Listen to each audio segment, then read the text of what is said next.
It's showtime. We are live, ladies and gentlemen, people around the world. Welcome to the weekly beer and video review show with me, Travel Man Dan, aka Reading Man Dan, aka Movie Man Dan. Welcome, everybody. Or if you just want to call me Danny Soleil, that's fine too. We are ready to go. We have an awesome show. I'm so excited for today's episode because we have an amazing guest joining us. We have some delicious beers that we're going to try. I'm going to talk about some fun segments. And without further ado, let's get started. If you're just hopping on for the very first time, welcome to the show. I see a couple call-outs. HSB, what's up, man? Baro is in the house, ready for the show in India. I can't believe I missed Friday's show.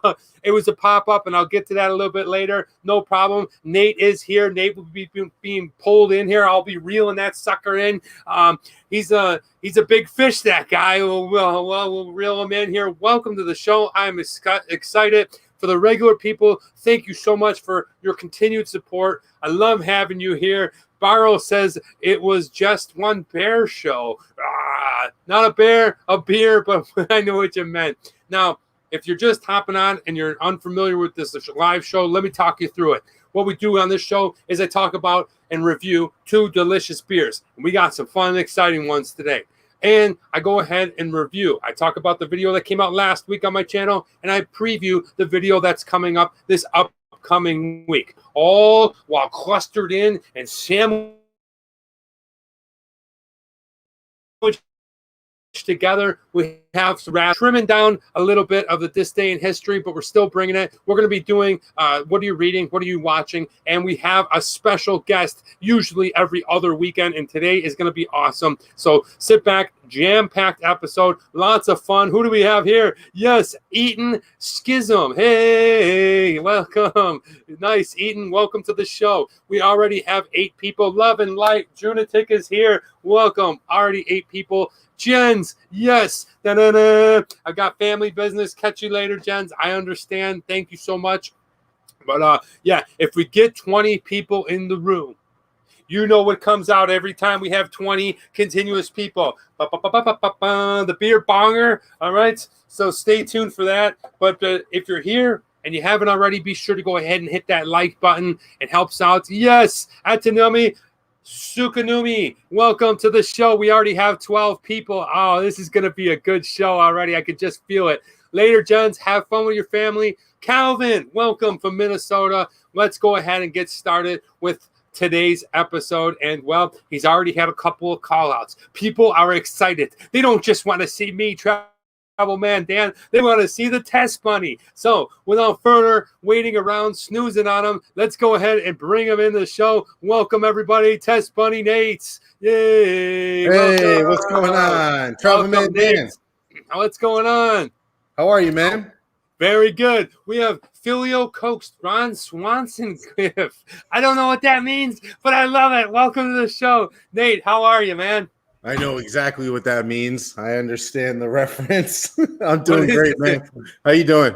What's a Ron Swanson gift? Ron Swanson is a character from Parks and Recreation. He's the old school conservative with the mustache. He has a very demonstrative face, and he'll give you like one of these, like. No. So wait, am I the Ron Swanson? I don't know. You kind of look like Ron Swanson. So yeah, you can pull that off for sure. Nice. Okay. Well, hi, Drunatic says hi, Test Bunny. Nate, what's up, Drew? Drunatic. Welcome to the show, Nate.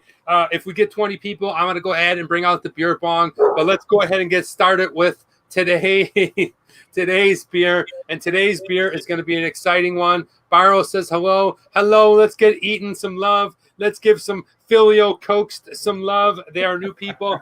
And this is what we are going to be drinking. This is from Pizza Port Brewing, and it is called Chronic Ale, Amber Ale. A little play. Look at this. All right. Look at it. Doubling up. A little can action. Check out this label. This is from Carlsbad Chronic Ale. Check out this little stoner on the bike. Kind of looks like Nate with long hair, but he's got my chin. But, yeah. Pretty good. one thing that's very confusing about this, and we'll get into this a little bit more, is it a chronic ale? Is it an amber ale? There's a lot of ales on the can. We'll get into that a little bit later. But Pizza Port, like I said before, is from Carlsbad, which is just below Los Angeles in the San Diego area. Now, this is a 4.9, so not super strong. But let's go 4.9. Okay. Junatic is laughing. TMD is also like Ron Burgundy. He is. He is. Hey, dude, you got to get that mustache going again, TMD. Maybe the stash will come back. It certainly is not working without the mustache. So maybe the popsicle. Okay. Thank you, HSB. Hi, Calvin. Barrow. Welcome, Schisms. All right, let's go. Let's go ahead and crack this can, Nate, and let's get a whiff, and I'll tell you what it said. Wow, it's a nice pop there. All right, first sniff, not really getting anything off it. Don't really smell anything at all, but let's go ahead. And it is an amber ale, so I'm going to guess that it is a bit reddish. And let me go ahead and bring this right in on you guys and give you a look at what this is. Okay, almost like a hazy. You can see it's quite dark. It's quite red. It's got a copper tone to it. It's pouring out smooth, not a very high carbonated beer, or maybe just a great pour by TMD. But anyway, good pour. I almost got the whole thing in there. Wow, did you get it in there? Almost. There's still a little bit left. Almost. So this is it. This is the Chronic Ale, Amber Ale from Pizza Port Brewing. I'll go ahead and give you guys a good look at this. It's actually quite clear. Though it does look a bit reddish and copper tone to it, it's quite clear looking. And, well, looks are one thing, but taste is everything. Nate, cheers, my man. All right, let's try out the Chronic Ale.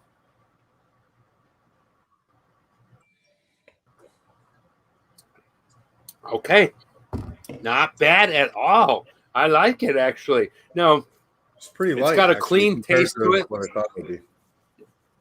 Yeah, it's got a little snap to it. It's got a little carbonation feeling to it. It's very clean.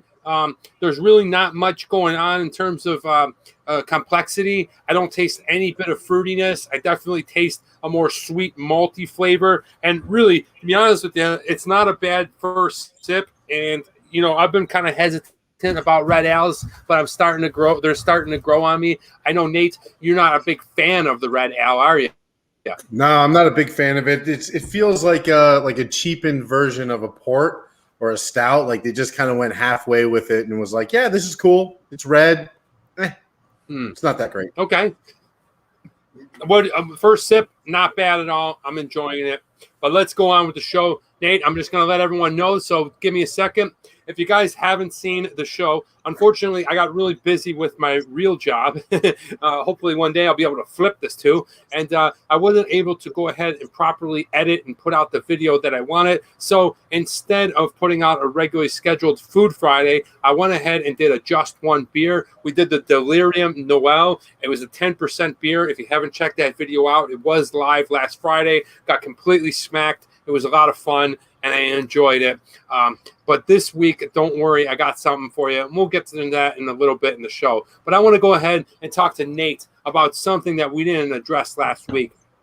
Now, I believe it was 2 weeks ago. Was it last week or 2 weeks ago? Nate had an appointment on a Sunday afternoon that we didn't talk about. And Nate here was brave. He had the big nuts. He had the cojones to go ahead and jump out of an airplane. He went skydiving. I did. Hey, talk us through, man. How was that? Yeah. First of all, I'd like to say thank you to my mom for getting me the gift. So it was a birthday gift from my mother.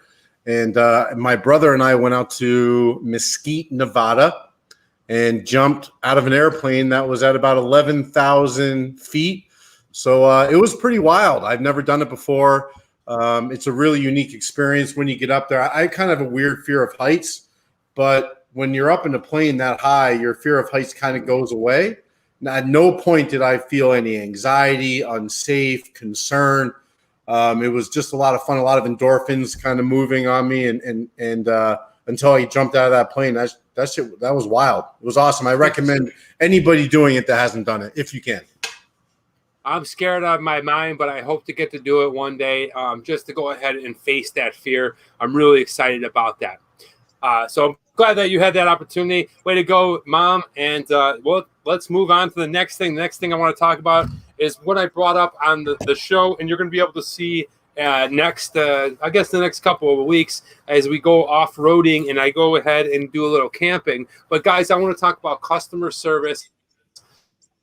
And I want to talk about a little bit. Bought a new truck. That's right. And I bought it at Giant Chevrolet in Visalia, California. Yay! Yes. Right. So big shouts out to you, Justin from Giant Chevrolet, for selling me that Chevy Silverado. I absolutely friggin' love it. You're going to be able to see it on the camping video when I go to Colonel Allensworth State Park. And we're going to go ahead and we're going to put up the tent in the back, and it's going to be really fun. But guys, I just want to talk real quick about customer service and buying a car. If you ever get a chance, and if you live in the South, LA, or somewhere in Central or even Northern California, please check out Giant Chevrolet. Call and ask for Justin. He'll do you right. He's a solid guy. He's sold me a great truck. And the thing about him is I wouldn't know this if I didn't just buy a truck and it was fresh on my mind. And the experience that I had with the first truck a few months ago and then this truck was between night and day. The salesman, and I'm not going to tell you where I bought it from, and I'm not going to put the darkness on him and shade all that, but what a difference. Justin walked me through. I bought it actually over the phone with a down payment, and then when I went there, he took me on a ride, he showed me everything, walked me through the steps, then he brought me to the finance guy. If you don't know anything about the finance guy when you're buying a car, he's the guy or girl that you want to watch out for, because you found out your payment, you found out how much the truck costs, you're ready to go, then you walk into the finance room, and it's like, they just squeeze you, and you just find out all these extra things that I paid for this paint job that I don't need, the no chip, and then the gap insurance was this much, and the warranty. It's just a process, and you feel really tired afterwards, and you want to be sure that you're taken care of. And the guys at Giant Chevrolet in Visalia, California were absolutely wonderful. Justin and Steve, thank you so much for walking through and getting me the truck that I wanted. I feel so happy. I absolutely love it. Can't wait to show you the camping video. I just wanted to shout those guys out. So if you're ever in California looking to buy a car, make the drive up to Visalia, and I definitely would recommend it. All right, Nate, now it's time for a fun special guest. But before I want to special guest time. Before we do that, I just want to say real quick, I don't know if you guys are watching any of the soccer that's going on, but Christian Eriksen from Denmark, I have a huge following of Danish people. I absolutely love Denmark. He collapsed. I'm not sure exactly what happened. I heard he's back and okay, and we never like to see that kind of stuff going on with sports. As a former athlete, Nate, you understand too. Yep. It just, when a person collapses, that raises a lot of red flags and suspicion through his body and internally what could be going on. I'm glad he's okay. Good luck, Denmark. USA didn't make it. So Did you see it, Danny? Did you watch it? Did you see it happen? Yeah, I didn't watch it live. Pretty scary, man. Like he was just, what wasn't it? It was a throw-in from the sideline, and he just kind of like face planted. So whatever happened, it was immediate, and it was pretty tough to watch. Yeah, it was very weird. Tenacious Freak, what up, man? Actually, you know what, man? In the World Cup, I usually root for Italy, but I may even root for Denmark. I don't know yet. Well, we'll see what happens. Well, they're good. Yeah, cheers. This is what we're drinking. If you're just hopping on, this is the Chronic Ale, and it is from Pizza Port Brewing. It is an amber ale. Yeah, it's got a weird sweet sting to it, if that makes sense. I'm not sure exactly what that means, but it's got a weird little sting that every time I drink it, the aftertaste is like a little bit of a little pepper flavor. I don't know what that means, but that's what it tastes like to me. I did not watch it. I have TV. You should check it out on YouTube. Nice, Drew Natek. Freak is here. Hi, Drew. Hi, Barrow. But guys, now I'm very, very excited to bring in today's guest. Because today's guest is, well, he's not only one of the most interesting people, he's also not one of the most kindest people. He's a good friend of mine that kind of, hung out with during his California time, my first time in California in the Hollywood days. He's just an overall great guy. We got some great stories to tell, and you got to see and hear what's going on with him, so the things that he did, the things that he's going to do. Without further delay, I'm going to bring in right now, guys, Mr. Kevin Smith. Yes, Woo! Kevin. What's happening, everybody? Hey, Travel Man Dan. Man? Yes. What's going on? Thanks for having me. Welcome to the show. What's up, Kevin? Yeah, thanks. Nice to meet you, Nate. Good to see you, Dan. Man? Hello, Travel Man Dan family. Everybody out there in Travel Man Dan land. Yeah.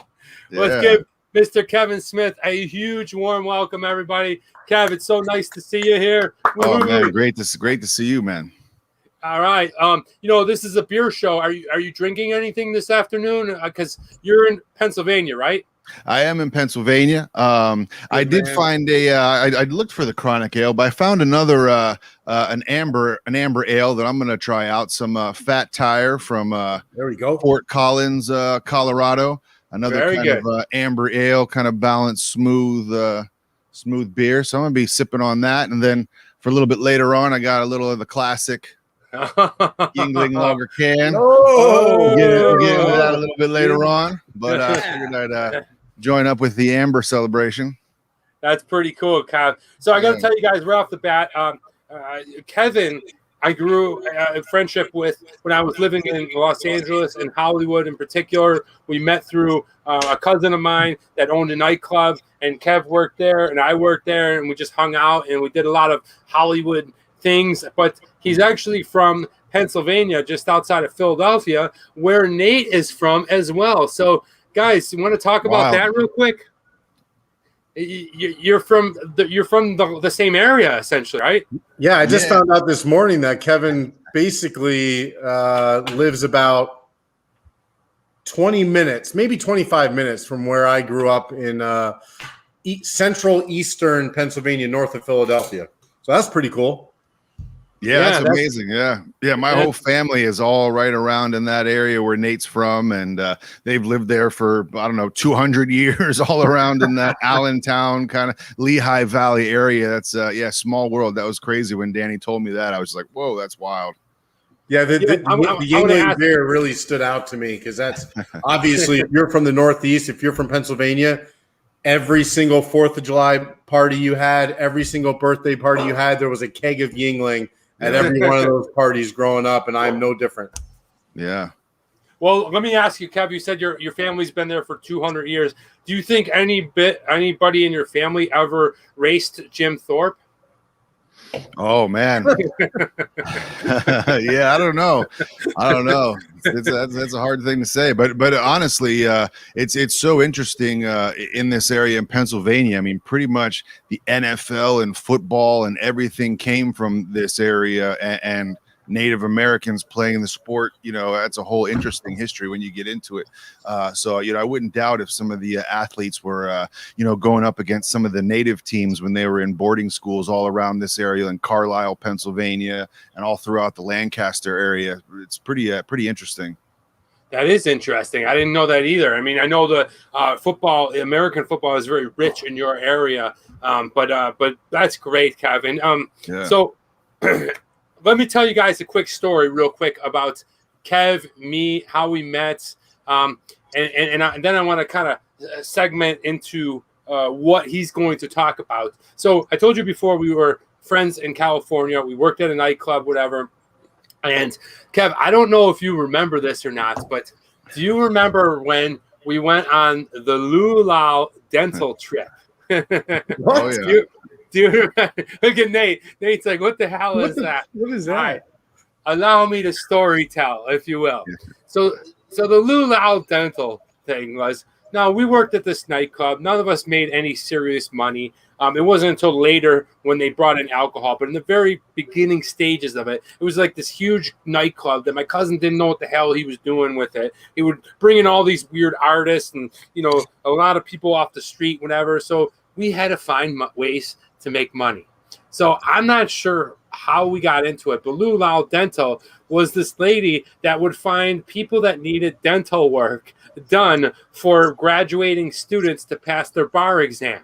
Isn't that right, Kev? Yeah. It was like a hand-selected, pre-screened dental service for people trying, and even dentists that had their license in other states that were also just trying to get their California certification. They would, go through to pass their tests. So this woman would, kind of give the test the testers, some pre-knowledge of some selected people.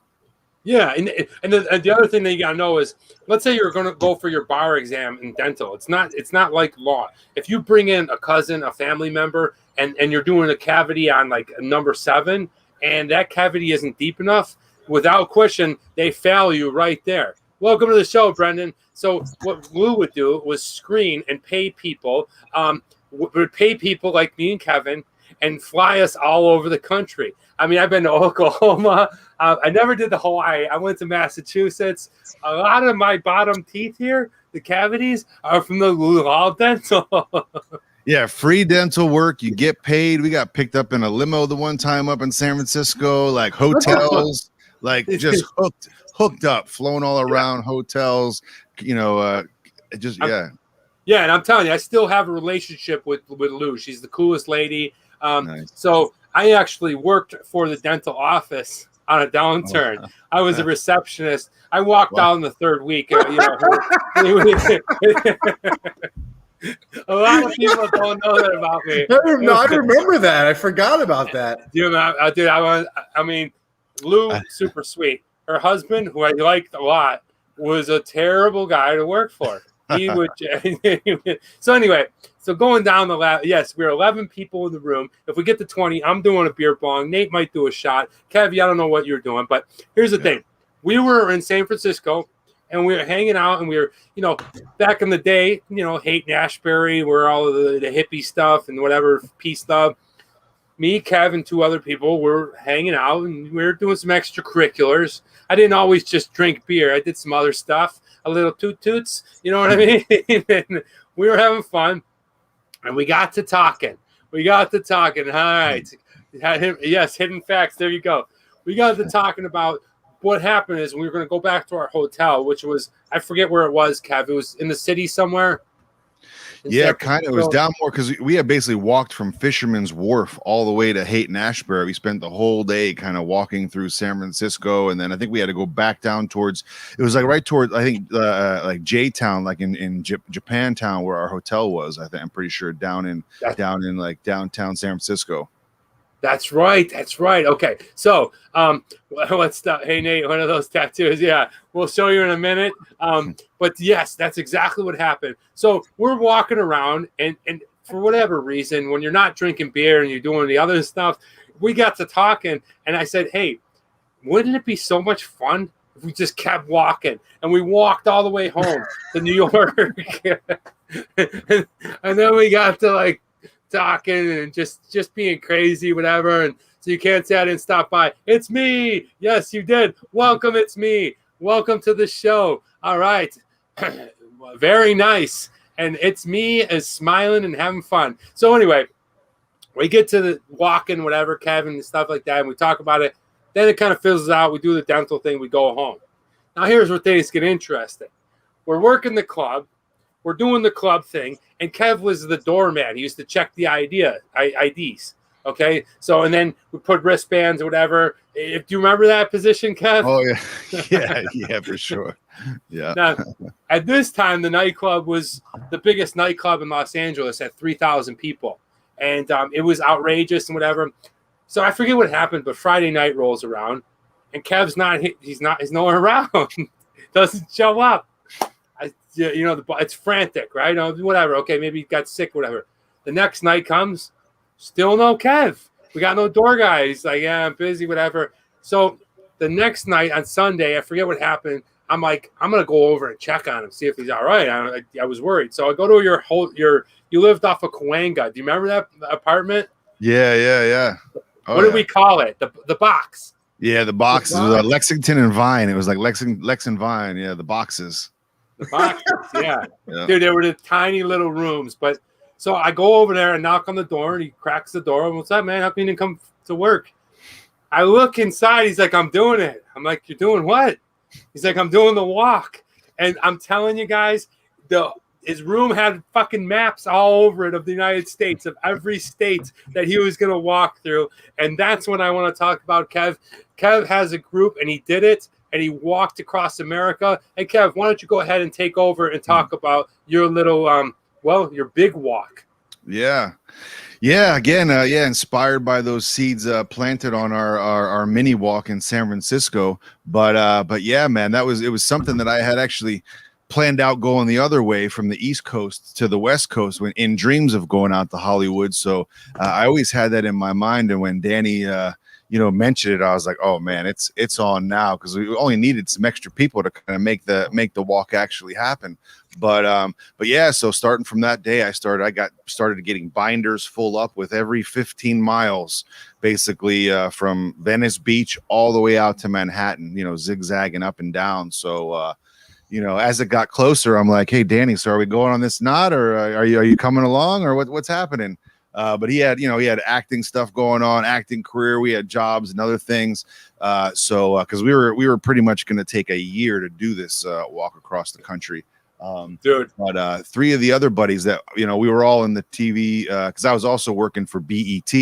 I worked at BET for a few years, and kind of our little production team that worked at BET with Cam and Jordan and Geno, we all worked over there as PAs. And we kind of then like, hey, let's take this PA vibe and just go straight across the country. And yeah, man, we really did it bare bones, just kind of packed ourselves up, and just kind of took a year and cruised out. And this was in 2006. And during this, we filmed probably about 200 hours worth of footage, the whole entire time. Wow. And one of the things that this pandemic has allowed me to do was really, I was like, go back through all of this footage and, go through the archives of everything that I have. And I started chopping it up into weekly episodes. So we've been sharing on YouTube on our United Souls of Awareness page, weekly episodes of, starting off from Venice Beach. Right now we're on like episode 11. We're in Vegas. We just got to Vegas basically. So Nate, if you want to check out Vegas 15 years ago, we're out hanging out on the Strip, meeting all kinds of cool people, artists, and all kinds of interesting. Sounds like a blast. Yeah, it was super cool. So we're kind of like right now in the adventure, getting prepared to head back out into the desert, out towards the Grand Canyon, Sedona, Four Corners. But yeah, it's been so much fun going back through these episodes, and me and a couple of my friends, then we do rewind episodes where we're kind of getting together nowadays, talking about each episode, and a little bit more of a deep dive into what we were thinking, what was on our minds, what we're doing now, and all that kind of stuff. So it's been a lot of fun, utilizing all the technology that we have now that we didn't really have 15 years ago. Same thing that you're doing, developing our networks and kind of talking to the people directly without having to go through all of the nonsense that you had to back in the days. Well, it's crazy because I see a lot of people now doing that, and they may have been doing it back in 2006, but they just didn't have as easy of an outlet like you do now, where you have the free entertainment. It's your free channel that you can put it out there. And had you guys had that, you probably would have had a lot more exposure to that, right? Yeah, definitely. I mean, YouTube had pretty much just started up in 2006, right around that time. And there weren't really viral videos and things. People weren't really video blogging and stuff like that. It was kind of, a very, it was just kind of developing, so we were a little ahead of the curve on that, and just kind of, we put up a couple videos, but weren't able to kind of embrace what's going on now with live streaming and smartphones and all that kind of stuff. We had our little flip phone Razor phones that we thought it was.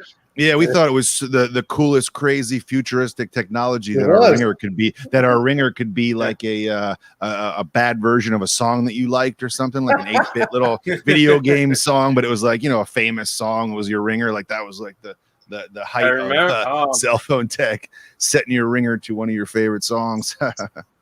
Dude, I remember the day you guys left, man. when we were in North Hollywood, and you guys came by and said goodbye to everyone. At Sergio's. Yeah, place. you're in episode 1, like at Griffith Park. You got Danny with the big long ponytail and stuff like that, hair down to I think the middle of your back, basically. You had a couple little segments in there when we were at Happy's Lovin' and through Los Angeles. A lot of people don't know I used to have hair down to here. That's pretty funny. Look at Nate.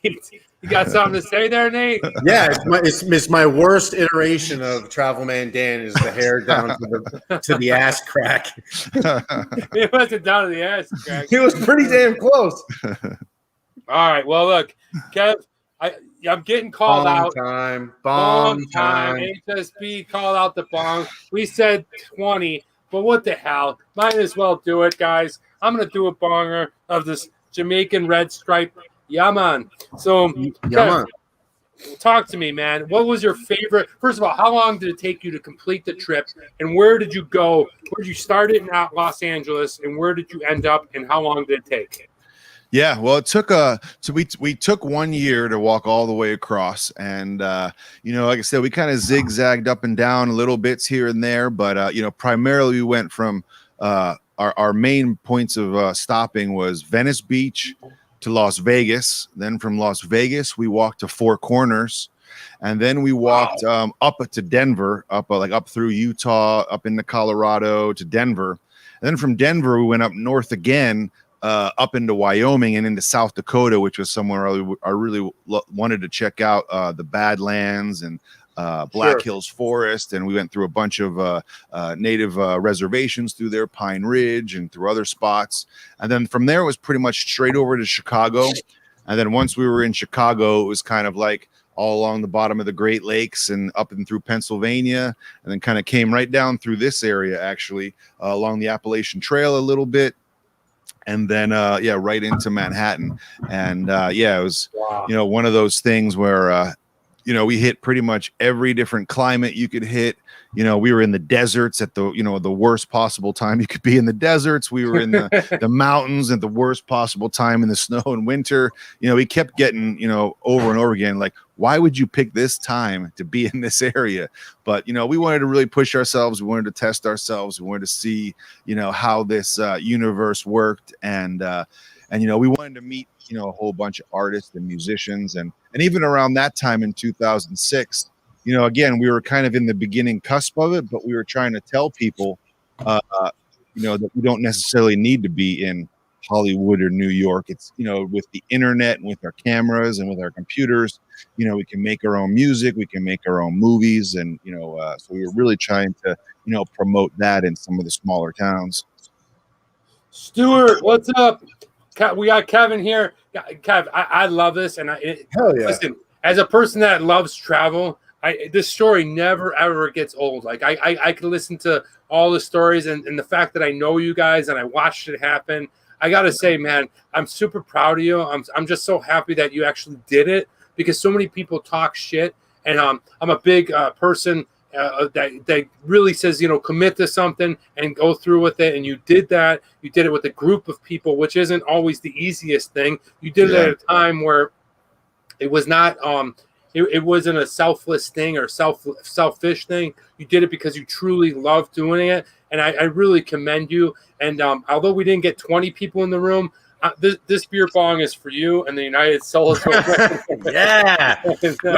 Danny, what's beer? What's the beer? Yeah, man. You Red Stripe. Yeah, man.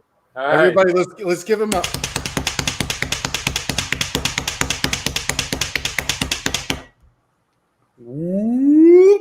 Down the gullet. There you go. See you later, dudes. All right. There it is. Now the conversation's about to heat up. All right. Okay. So, all right. I got to position this somewhere in the bar. Well, that's great. By the way, how do you do this every week, Danny, Travel Man Dan, and not have a pee break? Well, practice, my friend. Practice. Practice. All right, that it is. Okay, let's go through the comments, and then let's get back onto the show. Well, thank you so much. Dan, you have to put a link to Kevin's YouTube channel. Interested in a walk across? I most definitely will. if you go down after this video, you can check in the description. You can check out a link to his website. It's called K2 Creates. You can check out his YouTube channel to the walk and all the videos. And Kev, that's correct, right? I mean, that's where they can find you, right? Yeah, definitely. My website, K2 Creates, that kind of links out into the different weird creative things that I'm into, from music to art to the walk to this art building that we're a part of. And then, yeah, definitely the United Souls of Awareness YouTube channel. It's going to be going on this whole next year. We're releasing 1 episode a week. Like I said, we're into episode 11. So we've still got about 49 more episodes to go to finish out the year. So week to week, every week, a new episode. Like I said, we're just getting out back out into the deserts right now. So it's been a great voyage to follow along. It's exciting, man. It is exciting. Nate, do you think you could do it? Hell yeah, you can do it. Are you kidding me? You don't start that process without the idea that you think you can do it. Yeah. Well, let me ask you this. Is there going to be another walk? Is there going to be like a fresher walk? I don't know if that's the right term, but will you be going out and walking somewhere else? You got any plans? Can I twist your tits a little bit? I'm going and walking across Europe. Yeah. No, it's been funny because I've been seeing, like, on Facebook and social media, all kinds of people posting other walks and adventures and things. Like you said, there's a lot of people getting out there and doing it. So I'm definitely got the itching in the feet to kind of get back out there. But yeah, it's funny because our good friends that actually that we were just talking about from San Francisco that went out on the walk with us, or that were on that walk in San Francisco that day when on the Lulau trip, they posted a picture of me, you, and John and Jess when we were up at this, when we were out there. And, it kind of sparked, possibly a Hawaii walk in 2022. So that's kind of like what's on the horizon that we're, thinking about now, because our good friends have a farm out in Hawaii, right in kind of the middle. So we're thinking about posting up on the Big Island and kind of doing a nice tour around maybe for a month or so, and, play some music, meet some people and things like that. I had been to the Big Island for my younger brother runs the Ironman World Championships out in Kona, so we go out there to watch him. Yeah, he's done the Hispa Man in Spain, the Celt Man in Ireland. He does like some serious like grueling 10-hour, everything you got type of races, and he trains people for that and does those things. I think Nate does those as well. Yeah, that's wild stuff right there. That's a whole other kind of human being right there. I work with a guy that does the Ironmans, and he goes out with all us booze bags and doesn't drink. I don't know how he does it, but that's awesome, Kevin. And I hope to maybe be in Hawaii next year. So maybe if that does go down, I'll join you on the walk, guys. Yeah, man. We're drinking away. We are drinking this Chronic Amber Ale. I'm getting a lot of comments about Nate's tattoos. This show is probably going to go a little bit longer. We're having a hell of a time. Nate, should I talk about them?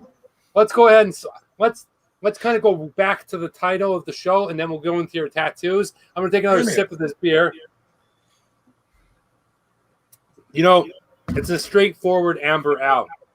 Like I said, there's a little bit of spikiness to it. There's a little bit of sweetness, very fine malty flavor. Nothing outrageous, nothing that is going to hit you with a fruity taste or an overwhelming hop flavor. Overall, I would say this beer so far is pretty good.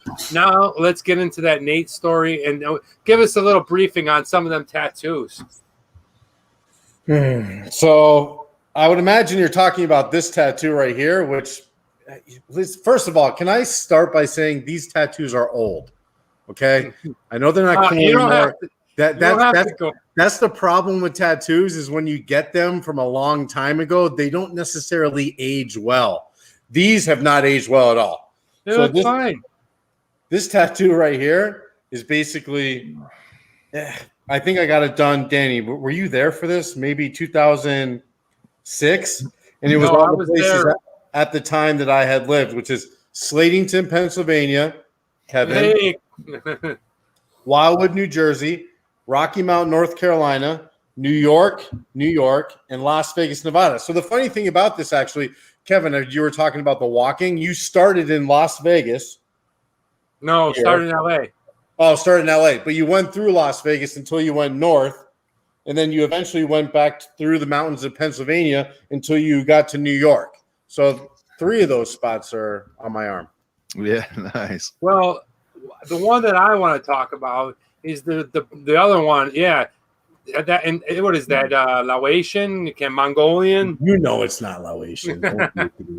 So this is Thai Guohua, so Thai language, and I got this at a bar in Thailand with Travelman Dan. We were at a bar called Oops, OOPS. That's not a joke. And it was 8 hours. 8 hours. We were there for 8 hours. So here's a funny little story. We were in this bar, which is like you can look out the bar and you just see the beach, right? And there was just me, Danny, another guy named Max, and the bartenders, the staff. That's it.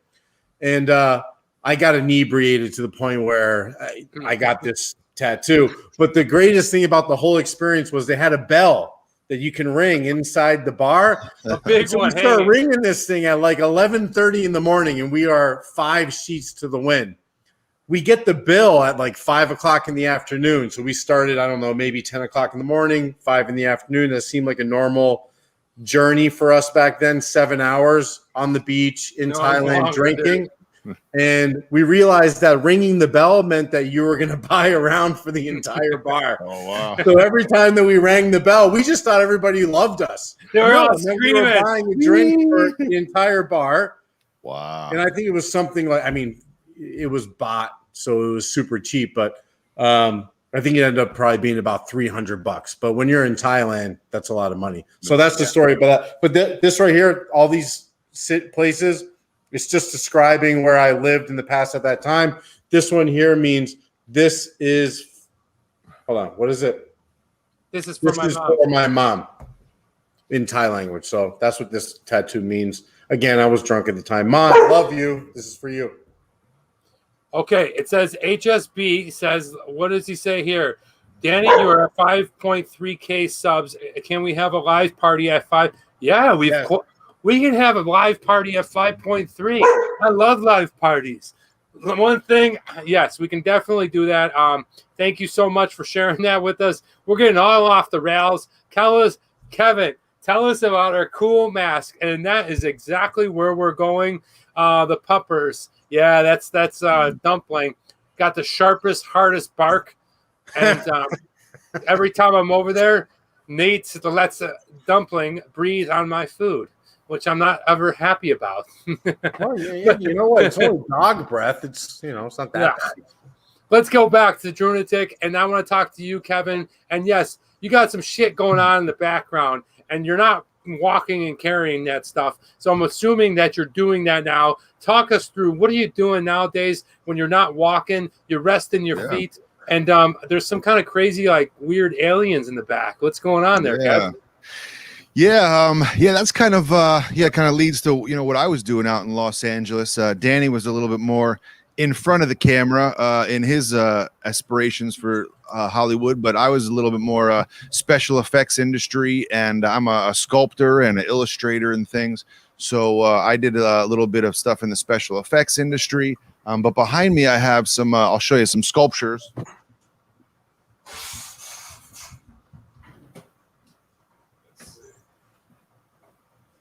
These are some alien what the hell is that? Nate, get your ass back here.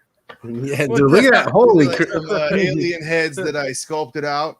And then once I sculpt them, I'll show you. Then I cast them in foam. Danny, it looks like you. That does not look like me. Oh my God. I'm working on a little puppet show type of thing. I Sculpt, a lot of mold making and casting and things like that. Another little alien guy. But I just sculpted out of some clay, and then I'll cast them. But yeah, so I do all kinds of sculptures, painting, woodworking. I ended up buying a huge building here in this little town, Tamaqua. in the coal region. It's called Schuylkill County, Pennsylvania.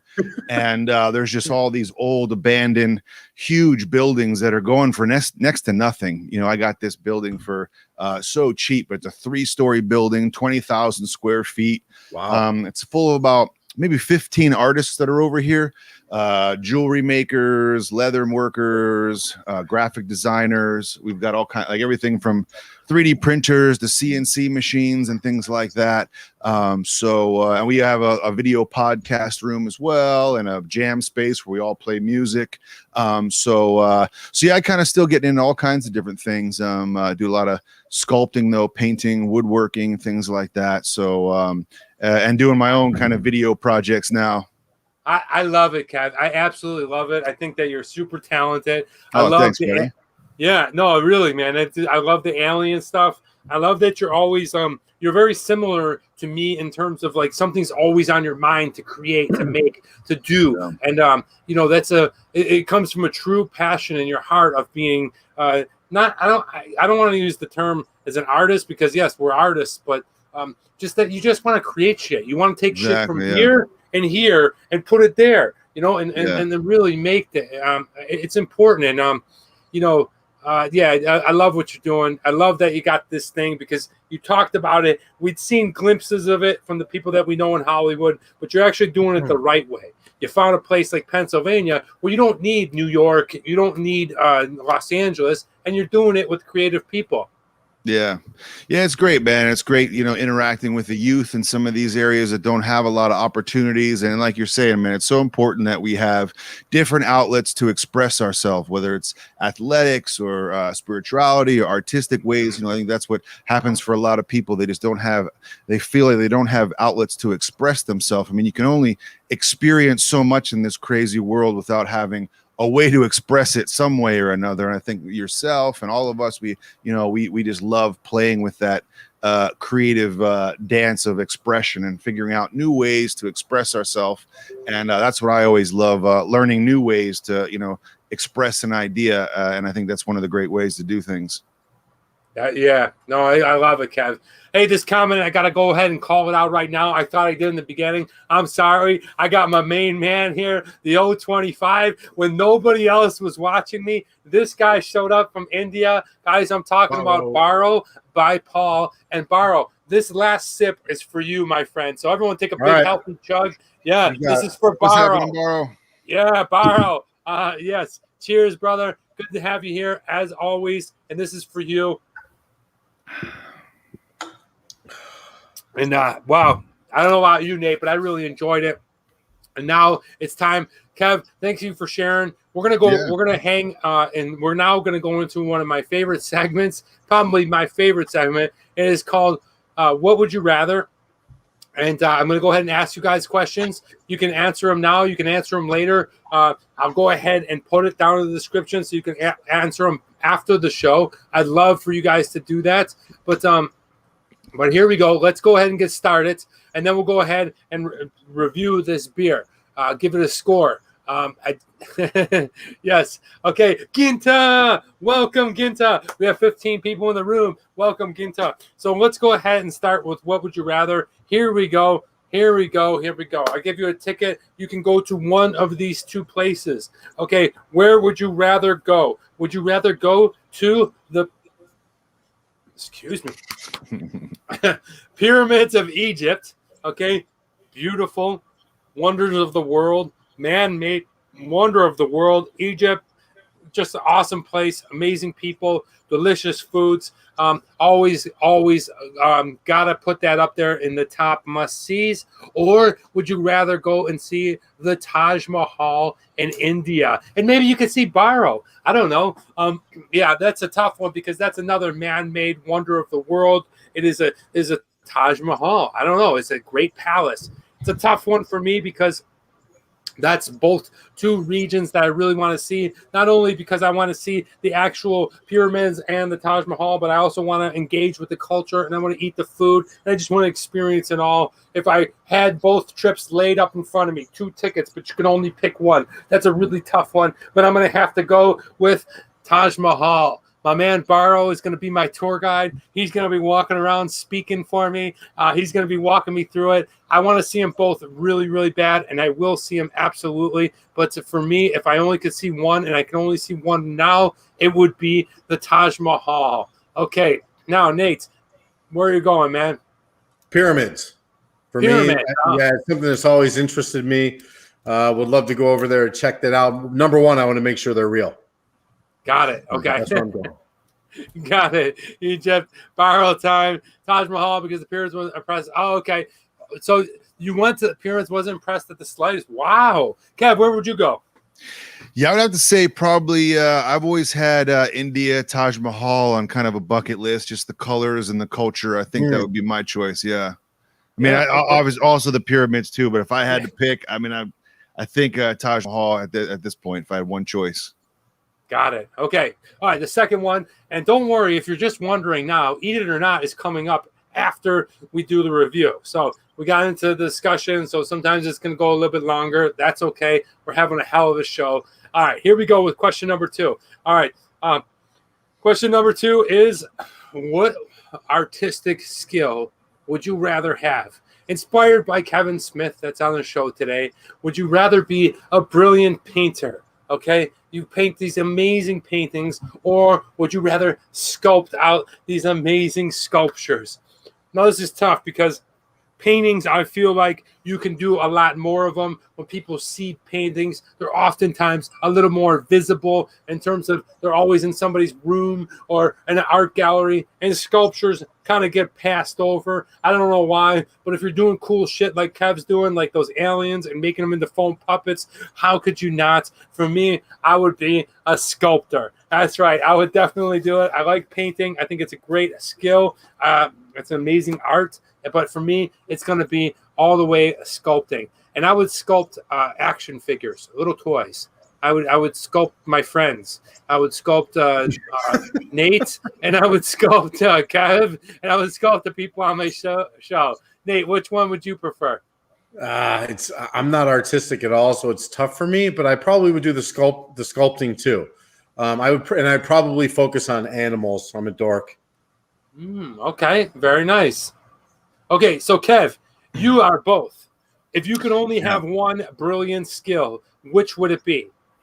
Yeah, I would say sculpting. I mean, I love using my hands-on stuff, you know, and honestly, I'm really getting into woodworking a lot lately. I made a kitchen table and some other stuff. I'm really getting into joinery and studying some different stuff from different parts of the world. But sculpture is, I just love using my hands. And like you said, it's interesting because paintings you can make prints of and they can go anywhere in your house, but sculptures, it's just only one, and you can't really make more of a sculpture, you know, and prints of it. You know, it's just kind of where it is, and it just is at someone's place or a location. So I love the art of sculpture.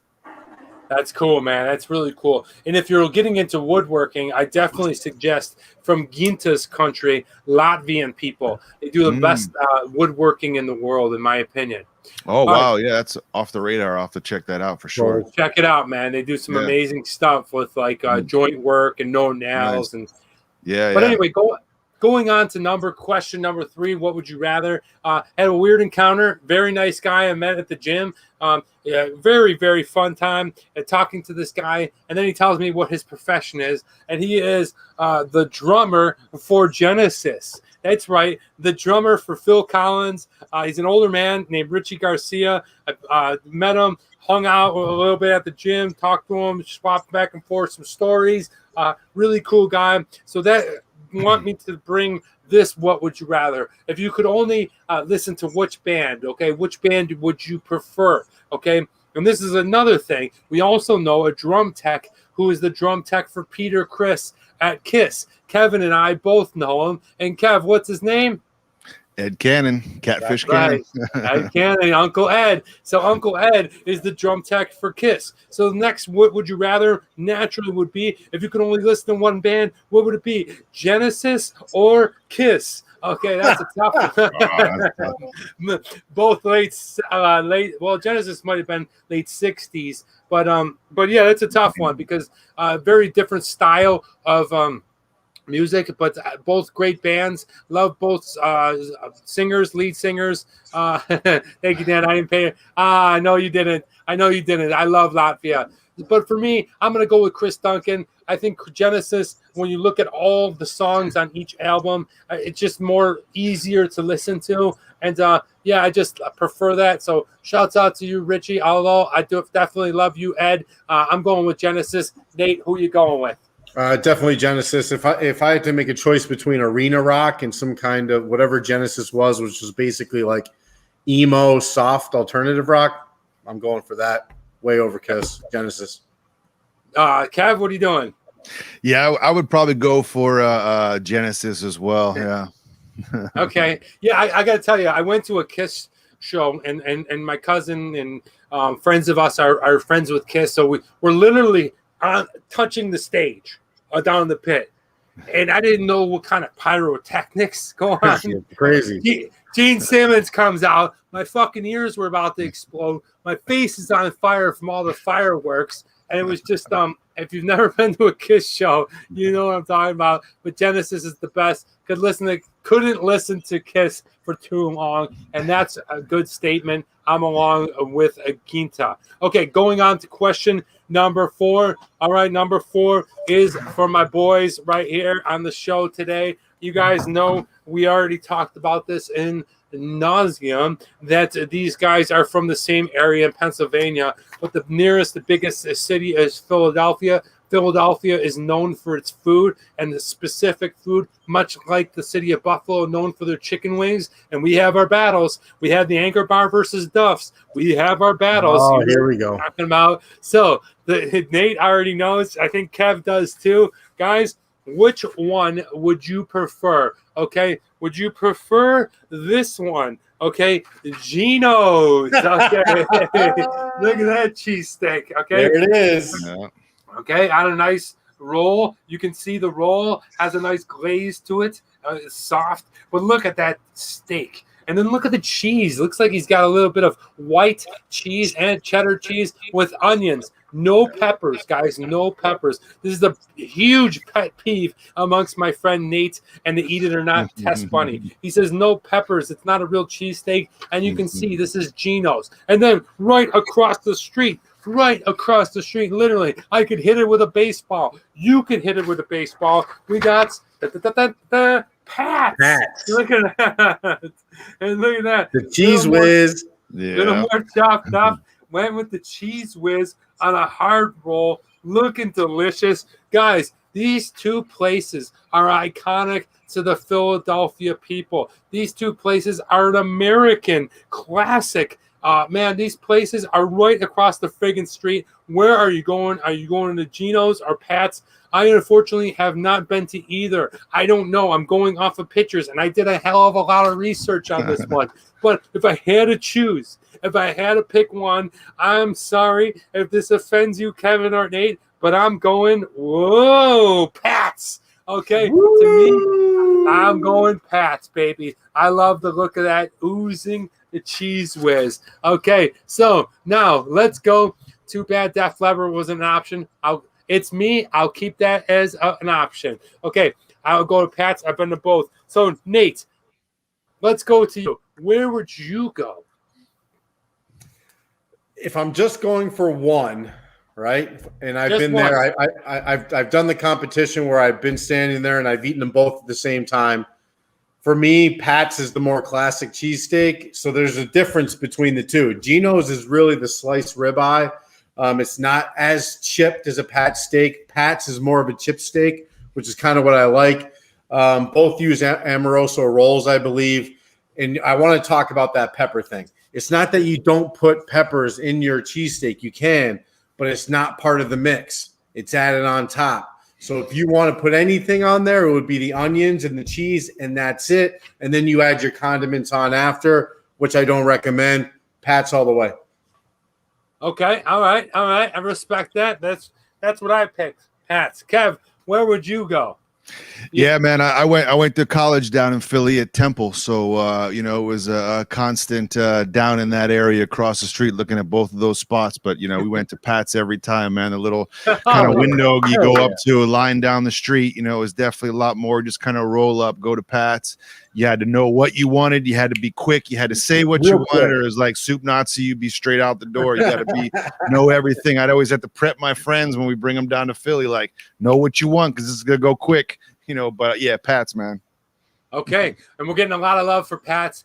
Chris Duncan says, who's a good friend of mine that I played Little League, there's a third place for wings that we're not talking about. I'm going to have to say it's probably barbell, but we'll get into that another time, and I'll bring that episode. Now, let's get back to the last question of what would you rather, and we're getting back to the classic what would you rather, the disgusting what would you rather, the one that makes you go, geez, this Travel Man Dan is a freaking nut. All right. So bear with me. If you're new to the show, hang with me. Watch some older episodes. This is what we got into, and this is what I'm talking about. Aquanuts, Freak, Barrow, Junatic, Jens. You guys all know what I'm talking about. We're getting back into the gross stuff. Your fifth option is, which would you rather? Would you rather drink a bowl of soup, okay, and it's filled with knee and elbow scabs from various people that you don't know? Okay, so they got all that scab and they peel it off and it's dropped in the soup and off their knees and maybe some other places. Okay, shavings of scabs. Okay, you're literally let's get a look at Nate. What do you think, Nate? All right, scab soup. Okay, scab soup. Definitely. Freak says, hello, my love. He's been waiting for it. Okay, and the second option you have of which one you would rather eat. Okay, I don't care if it's on a sandwich. I don't care if it's on a bratwurst. I don't care if it's on a hot dog. You're using mustard, but that mustard isn't yellow mustard. It is booger mustard. Knew it. Yes, I was right. You're literally, you have whatever you're eating, and you're squirting out booger mustard. Okay, it's warm booger mustard. Okay, it's just oozing out. It's not really tasty, probably. Scabs.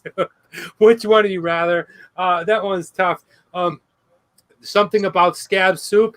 You got a little crunchiness in there. Maybe the water from the soup will help get it down. But then you have the mustard. It's creamy. It's pasty. It's probably going to get stuck on your gum area. So you're going to taste boogers on your gum. Look at Nate. Nate, I'm going with scab soup. Nate, what are you doing, dude? Of course you're going with scab soup. Scab soup is way more palatable than booger sandwich. Booger sandwich is absolutely disgusting. It's just booger mustard. Oh, yeah. It's even worse. It's so gross. Give me the scabs. I eat my own scabs anyway. Oh, wait a minute. So I thought Freak was calling me my love. He was actually talking to Aquanuts. Who's his girlfriend? All right.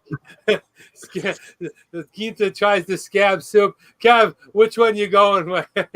Oh man, I get these kind of what would you do questions from my daughter all the time, the disgusting ones. So I answer these on a daily basis. I think I've had a scab scoop one before. I don't know, man. I feel like I could probably disguise the booger mustard a little bit and like load it in with something, like weighty. I don't know if I could deal with scabs from random people and get them all, crunch, like almost like bacon bits, crunchy.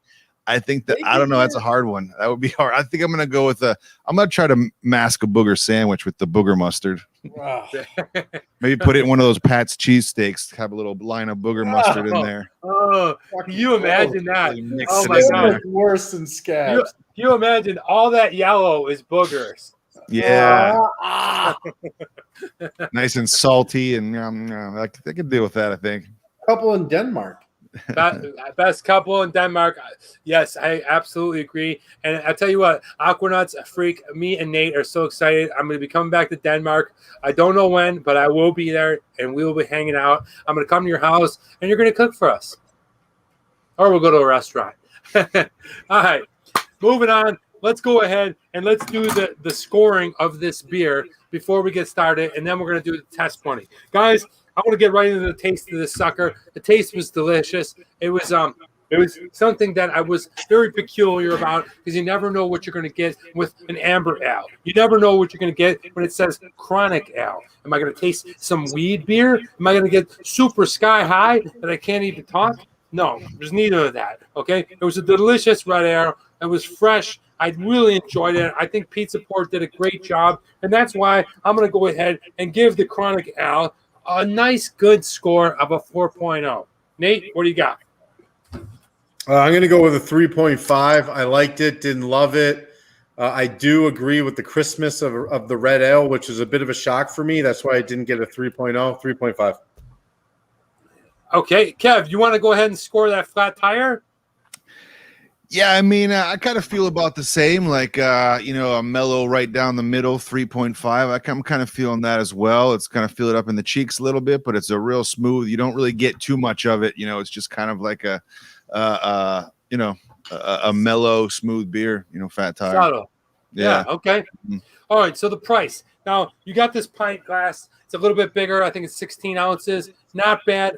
16 fluid ounces. The price was $3.29. Added with tax, you're looking at about $3.50. I thought that was a good price point for buying a small local brewery inside a can that you can take home and drink. I felt like that was good. I would definitely get that again, and I'm going to go ahead and also give it a score of a 3.5.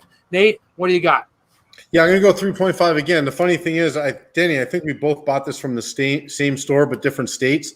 Mine was only $2.39. So wow, I guess it should probably cheaper. I think it's probably go to a 4. I'll go to a 4.0. Yeah, it's crazy because it's $1 cheaper, and it's only an hour and a half from me where they make it. So anyway, Kev, what do you got on the flat tire for price? Yeah, I got $10 for the $9.99 for a little sixer of fat tire. So that's not bad because usually I find this stuff it's like way more expensive. The New Belgium line. So that wasn't too bad. I just found it at a local gas station, and $9.99 for a little sixer. So that wasn't too bad.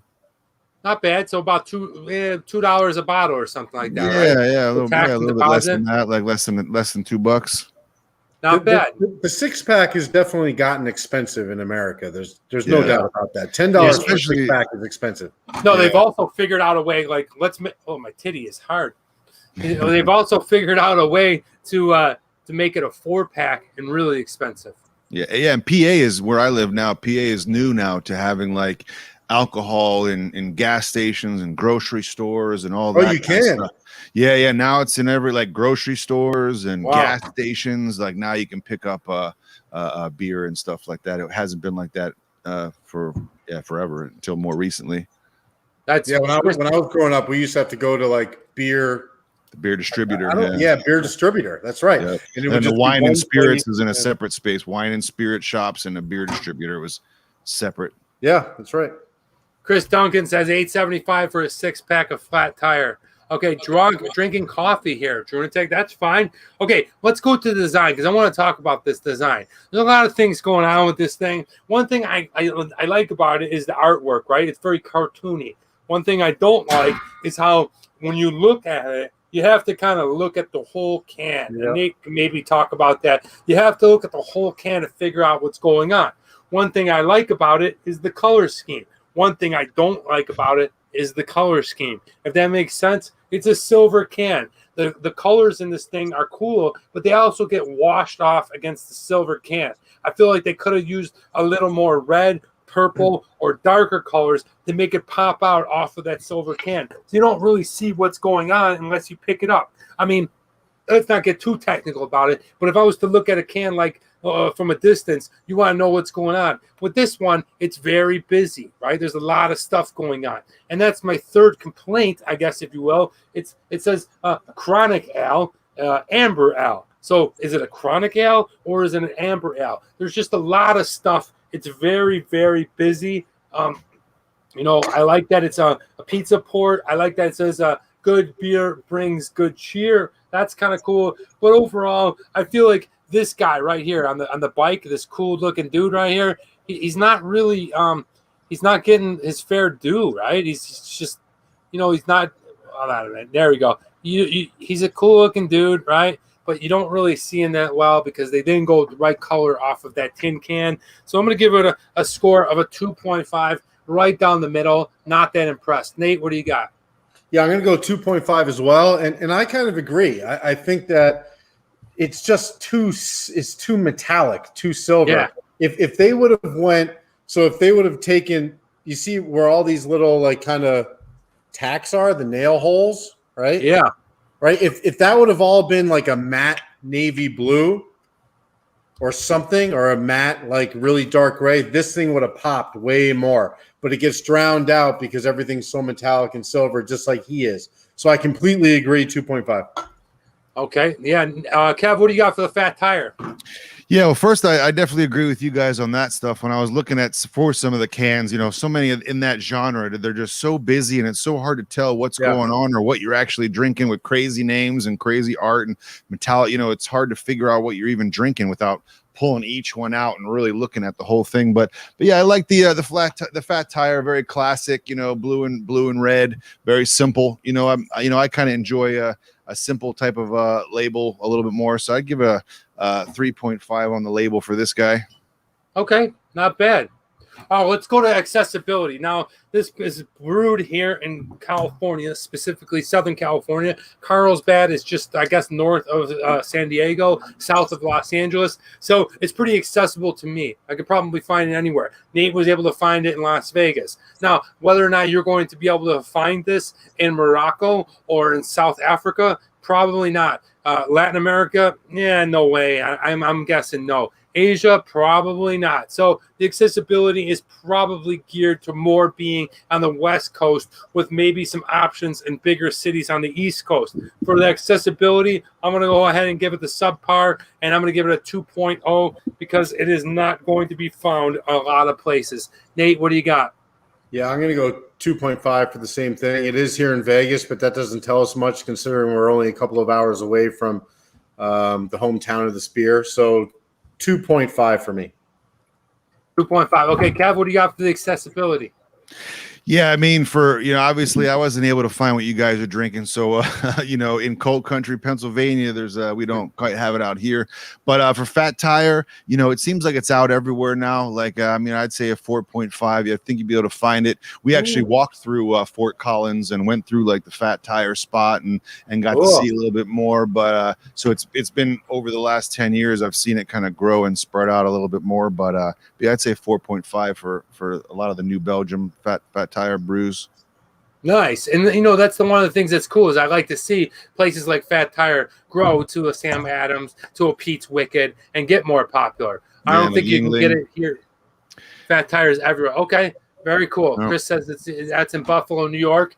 Now let's go. I know Drunatic says I miss your dad and your sister. I do too. They're very busy during the summertime. We only get a few months of summer, so they are taking it outdoors. Now we're going to TMD X Factor, and that is what this beer brings to it. I thought that overall it was an amber ale. I was a little skeptical. I grew up in the times of Red Wolf and Red Ale or Red Dog, and red beers weren't so good. They've come around. I think this beer is good. I definitely would go back to it. The thing I don't like about it, it's a little weak, but being that it's close to my town that I live in, I think that's kind of cool. I'm going to give it a modest score of a 3.5. Nate, what do you got? Yeah, I'm going to go 3.0 on this beer. I like it. It's slightly above average for me. I don't love the can. The accessibility is not great. It's a local craft beer. 3.0 for me. 3.0. Okay, Kev, what do you got? Yeah, this is kind of a nice, solid, run of the mill, one of the New Belgium brews. Like I said, pretty average, but I do enjoy that they do a lot of carbon neutral type of stuff, zero waste. If you're into the green living and all that kind of stuff, they do a lot on that end of things. So I'd probably go with maybe like a 3.7 for the X Factor. 3.7. All right, yeah, bringing it back from Little Murph. Remember, he brought out the points. All right. Yeah. All right, guys, so I got our score. Unfortunately, it did not meet the par. Pizza Port's Ironic Ale, Amber Ale scored for me. It was a score of 15.5. standard bar on this show is 16. It did not make the cut, but well, it was an interesting beer. Thank you, Brendan. Have a nice day. Nate, what do you got? Yeah, I actually came up with the exact same score, TMD. You know what? There's something off with this beer. I like the brewer. I think they have good beer. Why are they calling this a chronic ale? I don't understand. There's nothing to do with chronic, nothing to do with marijuana. Like, it's just confusing to me. You know, like it seems cheap and kind of lazy. So I don't know, but that's just me being critical. 15.5. Nice. And Kev, what was your total score for the Fat Tire? Or did you even keep score? I think that would. Yeah, I think that would end up being 15.7. I guess I didn't quite make the cusp either. So 15.7. No problem. No problem at all. Well, guys, thanks for reviewing that first beer. This was the Chronic Ale, Chronic Amber Ale. I don't know what the hell you call it because it's very confusing. But, guys, now it's time for me to take a step back and bring in, well, we started later because we just got so entranced by Kevin's story and what he was doing by walking across America. But now it's time for our favorite segment, guys. Let's bring it out to Eat It or Not. Yeah, what will he do? Or will he drink it or eat it? Well, this food's for you. Go ahead, Nate. Bring it to us. The Eat It or Not segment. All right. What's going on, everybody? I'm about 3 beers in, so excuse me. But I wanted to find something interesting, fun. I'm going in a different direction with the Eat It or Not stuff moving forward. And I found something in the grocery store this morning that I thought was awesome. Now, I want to preface this by saying I do not like cereal. I don't eat cereal. I haven't had it consistently since I was about 12 years old. So consistently. So I'm not a cereal guy, but when I was walking through the store today, I found this little doozy. Oh, wow. That looks amazing. Dunkin' Donuts Mocha Latte cereal, which is still filled with bullshit. What? But, what are you talking about? Do you want me to read the ingredients? Who wants to know? No, all I had to see is Dunkin' Donuts cereal. So I wanted to make this kind of a little bit interesting. So instead of just doing a bowl of Dunkin' Donuts with milk, I decided to do, see the flavor here, mocha latte. I decided to go to Dunkin' Donuts and get a mocha latte and use this as my milk for the cereal. So you can see ice in here. I did that so it wouldn't dilute down. It's going to have a little bit more of a milky consistency. So it's going to be a mocha latte drink on top of the Dunkin' Mocha Latte cereal. So let's open this thing up. That looks amazing, dude. And this has not been opened yet. I'm going to smell it.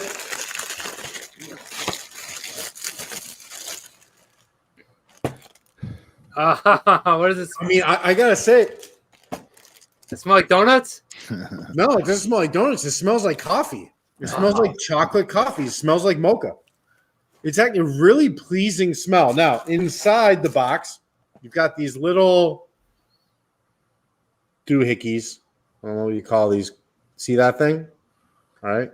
Looks like that's a piece of cereal. Looks like a balloon nut. And then over here, so that's the brown thing.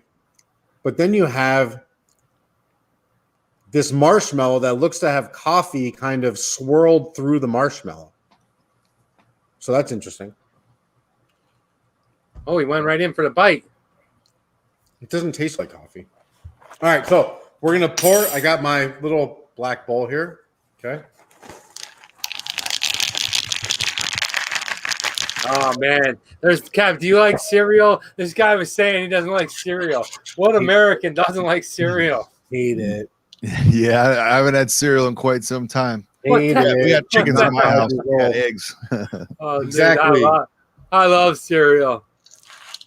So there it is. Now we're going to go directly to the cafe mocha or mocha latte. Wow, that's good. Oh, wow. Oh, yeah. Hold it up, baby. That's definitely the way to do it. Hey, and by the way, just so you all know, if you're not eating your cereal with a soup spoon, you're doing it wrong. What? Says the novice cereal eater. Yeah, wait. Why do you have to use a soup spoon? I don't know, because again, I'm not 6. A spoon is a spoon is a spoon. It's not a spoon, or else they wouldn't have different characteristics. This one is for soup. Yeah, but soup. That's not soup. That's cereal. I know. That's what I'm saying. It's a good thing. Give it a shot, and then we'll talk about it next week. All right. Going to get this thing kind of incorporated with the mocha latte. I got a box of Twinkie cereal I'm going to eat. Oh, wow. Look at that. Wow. Looks like dog food or rabbit poo. Dog something. All right. You guys ready? Bring it on.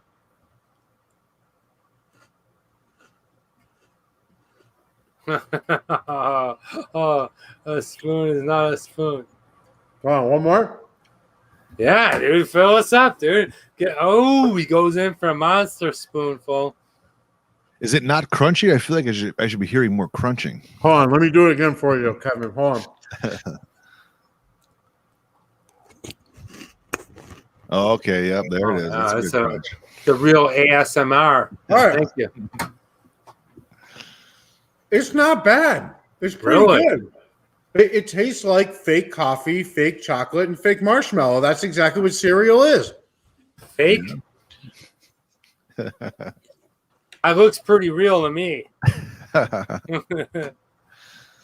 So Nate, let me ask you, what's it like? Because every spoonful, you got the little pieces of cereal and marshmallow, and then you have the little bit of either milk or, in your case, real mocha latte. How is that? Does that bring anything to the game?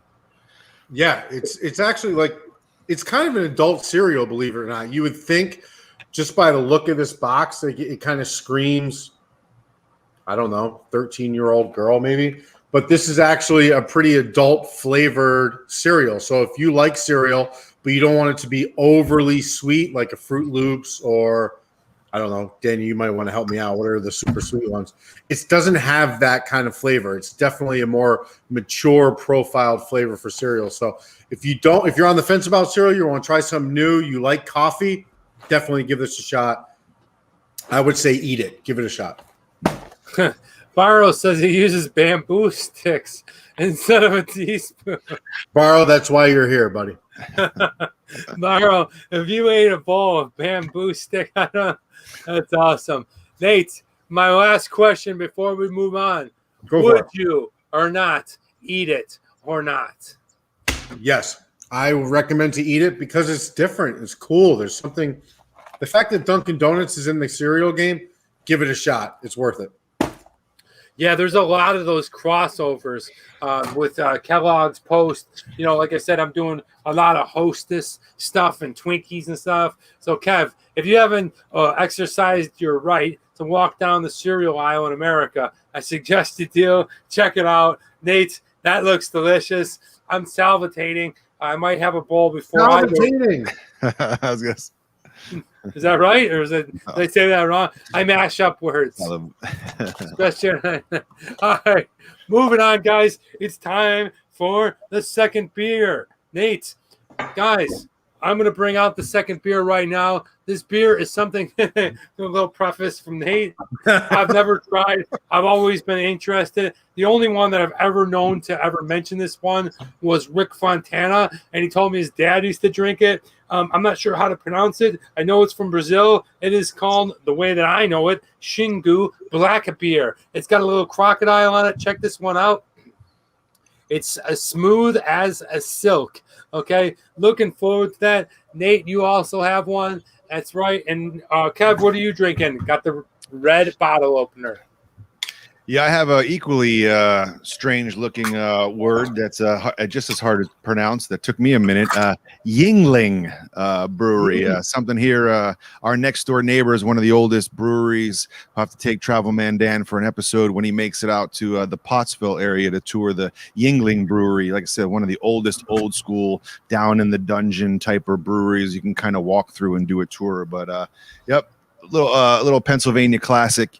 Don't go party without a keg of Yingling somewhere. You absolutely do not. That beer is it encapsulates everything about Central East Pennsylvania. It is perfect. when it's cold, there's only two options. Oh, sorry, there's three maybe now. There's Yingling. There's Yingling. Is it amber, Kevin? Dark? Yeah, yep. Yeah, the black and tan. The black and tan. Chesterfield is like another kind of Yingling thing.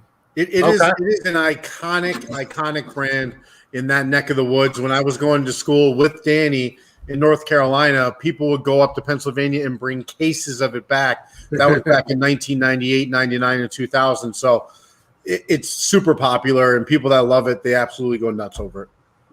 Yeah, it's very familiar. I'm familiar with it. I hope to one day get there myself. Go ahead, get your pop ball, get your Yingling, and get your scrapple, eat your pickled eggs. It's Pennsylvania Day, baby. All right, let's go ahead. The smell of this thing is not very aromatic in terms of you're not going to get a lot of hoppy taste. I definitely going to guess off the bat that it's going to be because it's a black beer more towards a malty porter. And whoever just gave me the hug, I hug you right back. Danny, you look like a giant Solar City. Look at this comment. Danny, you look like a giant Solar City tonight. Oh, I wonder why I'm labeled up. If you don't know, I used to work a long time ago for this company called Solar City. It was bought out by Tesla. It is now Tesla Solar. So this is a vintage shirt, if you will, from only a few years ago. But I thought it would be funny to wear. It's my sister, Lisa. Yes. Lisa! Welcome. Lisa, this is what we're drinking. I'm going to go ahead and pour this in here, and I'll tell you, wow, right away. Talk about mocha latte frappuccinos. We are drinking black beer, folks. Look at that thing. Syrup. Oh, yeah. That right there looks like a Guinness. Okay, that looks like a stout, if you will. If you definitely will join me. And this is the first sip for me. I've always wondered about this beer. Here we go. Let's go try it out.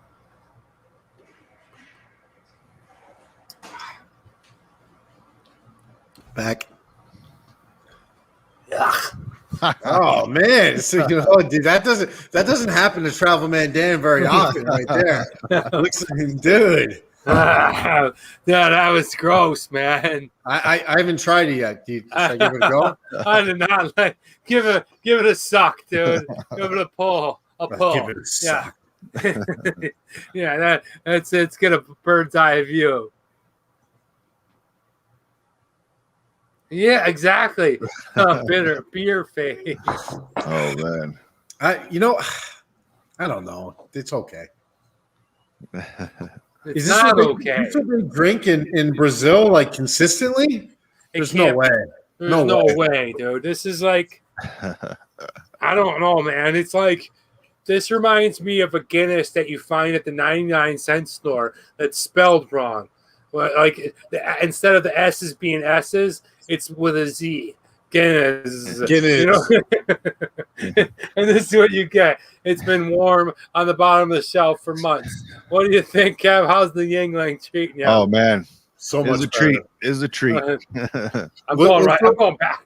Hey Kevin, what's the Yingling it's an American lager, right? Is that what's the ABV on that? Probably low, like 4.8 or something. Yeah, I'm not really sure. Does it usually say on the can somewhere? Should, but Yingling's old school. They might not have bought into that thing. Who knows? Yeah, they do now, but anyway, moving on. Let's keep the show rolling, guys. I got to be honest with you. The Xingu, or however you pronounce it, this little crocodile on there. You know what I'm saying? I feel like like all the old musty mud that lands on a crocodile's back was kind of mixed up into water and put into this bottle, because I don't know what it is. It's not good. It's not good. You know what it tastes like? I don't know, Kevin. Have you ever been to Thailand? No, I have not. No. So they have this this brand of drinks. It's called Spy, and basically it's a wine cooler. Yeah, he used to drink them all. Right, all. But they have a particular flavor of Spy that's black. This tastes like that without whatever the endearing qualities of Spy actually is. Yeah, it tastes like fermented bullshit put into a bottle. and like black corn maybe is the most endearing flavor. Other than that, smells like garbage. Tastes like shit. This to me tastes like somebody's flat Coca-Cola that's been sitting on a porch in the sun for 3 weeks. And now in this whole time, Kevin's drinking my favorite beer of all time. Oh, it's nice. It's like, here's a glass of piss. You drink that while I drink a Labatt's Blue. Hey, Danny, did you ever get Nate into drinking some of that snake juice on your travels? Remember that we used to drink at the boxes, the antler and the poisonous snake? We had a little special thing that we used to take shots of and film each other taking shots of it. We did. We drank it from the real deal Holyfield. We were drinking it in Vietnam at some weird antique shop that we went into, and the guy saw that we were foreigners and invited us back, and we were drinking this snake juice. It's like this weird herbal ginseng with a snake in it, and then he gives us this giant bong, and we were smoking tobacco. Yeah, so this whole time I'm thinking like, that this bong was going to be something interesting. It was just like tobacco from 1910 that was just sitting and dried out. It was the most intense. My fucking throat, I thought was going to like just evaporate. It was so bad. It was one of the best travel stories. I don't smoke, but I did a couple bong hits of tobacco, and I thought my chest was going to literally explode out. It was like, I have pictures of it. It was nuts, man. Is this beer going to get the worst score? I don't know. The worst score I've ever had was, I don't know if you remember, Only Freak, Barrow, and Jens probably remember with Greg Z. I did a beer called 26C. It was the worst thing I've ever tasted. It was like honey and salt and no beer at all. And they were the reason was it was marketed for people after you're done with a marathon that you drink this beer. It was disgusting. Anyway, moving on, guys. Let's go through the comments. That sound good. I think we have to go to bed. Midnight. Bye, everyone. Barrow, thank you. Kevin is awesome. Nice Barrow, to meet you, Barrow, you are the man. We love you. Cannot wait to see you in India. All right, we're almost done. We're going to do a little bit. We're not doing the weekly This Day in History, but I will drop this on you guys. We are going to drop at least one This Day in History. And on this day in history, on June 13th, 1966, the U.S. Supreme Court hands down its decision in the Miranda versus Arizona, establishing the principle that all criminal suspects must be advised of their rights before interrogation. That's that whole thing, of course, that you have the right to remain silent if you can and will. Anything you say will be used against you in the court of law. It's all that thing. It's the one thing. Now I'm all boozed up, but it's the one thing that I knew here in Hollywood that I had to learn right away for auditions. So many times I get called as an actor to be on police TV shows, and you must know the Miranda rights. You have the right to remain silent, and will be anything you say will be and can be used against you. That whole ordeal is so critical to you as an actor. But on this day in history, it was put into effect. If you don't know the story, go ahead and Google it. We're not going to do a whole this day in history, but on this day in history, the Miranda rights was established in 1966. What do you guys think of that? Love it. Love it. Was that the guy's name who wrote it, or was it Miranda? Well, actually, it was a guy. Name. Oh, no, yeah, it's a quite interesting story. Yeah, I'll go ahead and put the link down to the description if you guys are interested. But it goes into a complex story. A lot of times the gray area in most criminal justice systems are just that in gray, and you have to really find out more about it. Slurry Soleil says Drunatic, absolutely. You guys are making me do the bongs, and I'm starting to slur. Officer Travelman Dan, yes, that is true. Miranda was a bad guy. That's right. He was a bad guy. And he lied. And you'll find out more about the story of why it was a very controversial law, because Miranda did lie, but it still became the Miranda law. Anyway, sweet dreams to Barrow. This is what we're drinking, is the Xingu, if that's how you pronounce it. It's actually pretty awful. I'm not enjoying any of it. And Awful? I don't know about awful. I don't like it. I've Is had it, some so awful is it stuff in from my life. South America? It is a South America beer then? Yeah, it's South from, Wouldn't the X be more of like a H sound, like the huss sound, like Javier, Ooh. Javier, or Look at- yeah. Look at Smitty. Smith, I think he's right, Nate. See, we're pronouncing it. like a By Yeah. the way, it's from Canada. Oh, No, that's probably just where it's bottled. St. John's, Canada. Oh, product of Canada. Yeah, it's probably bottled there. it might be like It's a product of Brazil, but they Xingu. bottle it in Canada. Yeah. So yeah, I think Kevin's right. I think it's called Xingu. Yeah, Yeah. not we pronounce it Xingu because it's from China, but it's actually not that at all. Once again, the name's fucked up. Excuse me. The name is different. And yeah. Okay, maybe Danny got a bad copy of the beer. I don't know. Bong with Long John. That's also a good point. There's a very good chance whatever you got, Danny, could be because this beer is so rare here that you could have got one from 4 years ago. Oh, I hope not. That's awful. Hey guys, real quick, you didn't see it last week, but it will be out this week. Stay tuned for this upcoming video. It is going to be of the Filipino American fast food. It is called Jollibee. That's right. It's a fun episode. I went ahead and piggybacked one of my favorite travel show hosts, and that is Anthony Bourdain. His visit to LA, I went to the actual spot, ordered actually what he and David Choi ordered. So check it out. It'll be out next Friday. That is this upcoming week. Drunatic says, ha ha. Yes, Zuri Soleil is in effect. The name matched the content. Yes, that's right. Frank, it's a weird taste, and I'm not really sure how I feel about that. I'm kind of jealous of Kev's whole Yingling affair. Me too. But now it's time to go into left a comment on the Just One Beer show. All right, cool. I'll check it out. Now it's time to go into the what are you reading or what are you watching? And so what am I reading? Well, I'm plowing through the old Louis Lamar, and I'm reading the Comstock Lodge. I love this stuff about staking your claim and finding your lady and being on the Old West and looking for that gold and that ore. And it's a really fun book. I'm plowing through it. Like I said before, I may have talked about it before, but I don't usually read an entire novel in a week. This is what I'm reading. If you don't know Louis Lamar and you like the Old West stories, I definitely suggest you tell or check this out. He's considered America's best storyteller. Nate, what are you reading? Twitter.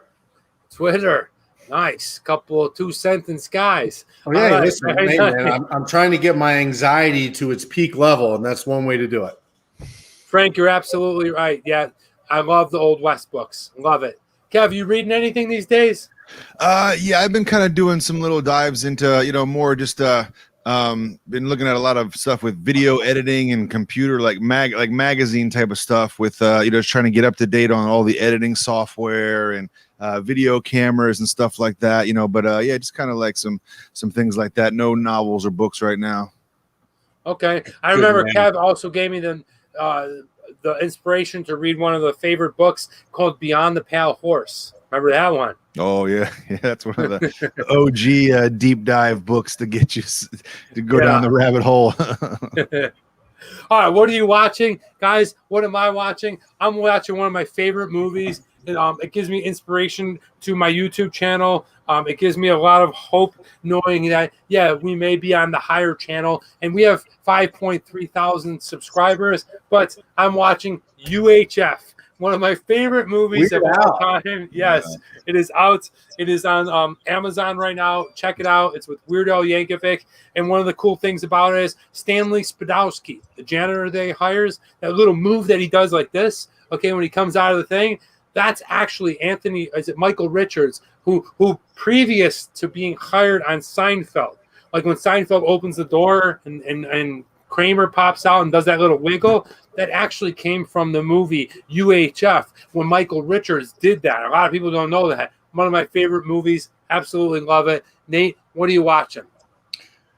So I'm watching a lot of stuff right now. My son is sick, so that means that we got to do a lot of time sitting at home. So my friend Philo has been giving me some recommendations on horror movies, but I'm going to give that to you next week after I watch them. But this week I watched a movie called Nobody with Bob Odenkirk, And if any of you watch Breaking Bad or Better Call Saul, he was the lead in Better Call Saul as Saul Goodman. So he kind of is in this role as like a badass that was trained up. He's kind of a dork. He was an auditor and comes out to save his family, all this kind of stuff. Really good movie. Nice to see Bob Odenkirk get a kind of a nod to be a badass. That was fun. Give it a shot if you get a chance. Wow, is that the movie that just came out in the theaters? Yeah, you can find it on, Amazon or whatever options get you to watch movies at home when they're in the theater. Yeah. Okay. Kev, what are you watching? I watch a lot of YouTube series. I watched this one couple called the Nomadic Movement on YouTube. They're an ongoing weekly show that I really like. I love your guys' picks. UHF, such a classic. So many great lines. I mean, that's ingrained in my head. UHF. I saw Nobody last week. That was a great. I love Bob Odenkirk from back in the Mr. Show days. Oh yeah. Stuff like that, and everything he's done since. It was really cool seeing him in that role. I did recently see on Netflix the Battered Bastards of Baseball, which I was kind of blown away by. I really loved that.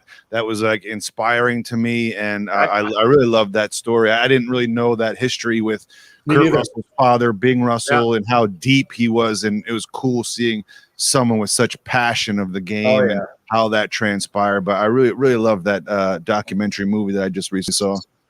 Yeah, it was awesome. And real quick, I just want to throw a shout out to Greg Z, who was here, one of the very first 3 people that started watching me on the live show. So, Greg Z, welcome to the show. All right, guys, Nate's house is spectacular, and this is what I want to talk about. I wanted to bring this up earlier. We're going to add another little section to, we're going to call it the Big 3. And it is, what are you reading, what are you watching, and what are you listening to? Hey. So it could be music, it could be an album. You go ahead and put it down in the comments. Let us know, what am I listening to? I'm listening to a podcast called Criminal. It's with Phoebe Judge. It's awesome. It goes through some weird, crazy stories that you just can't believe when you hear these things. And yes, they are criminal acts, but they're criminal acts that are subjective to the way that you look at things. Things like sanctuary and illegal immigrants in the United States who had to live in a church for 3 years because they were going to be thrown out, and they never left one single room. You had the numbers. Oftentimes you hear about, we got to play the numbers. It's often talked about amongst Italian Americans and mafia stuff. But it never actually came from that. It came from the African Americans who weren't allowed to play the lottery in the early days. So they created their own lottery system within their community. So really cool. I definitely check it out. It's called Criminal. It's from Phoebe Judge. It's one of the coolest podcasts out. Nate, what are you listening to? So I've been kind of in my quest for good music. I'm looking backwards. And recently, I've really been going into classic rock, and a band that I've been focused on for probably the past month is Dire Straits. And right now, the album Making Moves, which I believe was their 3rd album, I think, from like 1980, and they have the massively awesome song Romeo and Juliet. And I love it on there. And I recommend. It's only 7 songs on this album. This is classic rock and roll at its best. There's a little bit of Springsteen in there. The Dire Straits obviously being from the UK. So there's kind of a mesh of culture and sound. Please check it out. Making Moves, the Dire Straits. You will not be disappointed. Start with Skate Away and Romeo and Juliet. Check it out. I'll definitely check it out. Kev, what are you listening to? Yeah, I recently just started listening to a podcast that one of our mutual buddies, Zirzor, turned me on to a couple weeks ago. Chilluminati. Yeah, he turned me on to that. I started listening to the Chilluminati podcast. And and this other the very strange artist that I came across that me and actually my daughter like, Oliver Tree, kind of like a weird, I don't even know what category this guy would be into. He's a weird character, but Oliver Tree. So I've been listening to him a lot lately. That's very cool. I'm very. Zirzor also introduced me to the Chilluminati as well, so I'm very familiar with that. And Tommy Karate, check it out. We have Tristan Men. Welcome to the show. We have a new guest joining us. welcome to the show. We are drinking this awful beer called Xingu or I'm all over the You're place. burying the lead, dude. All right, first albums on, yeah. All right, so anyway, let's go ahead. Let's sip it down. I'm gonna go ahead and give it a score. Can I give a score? I don't even want to tally mine. All right, I'm going right into it.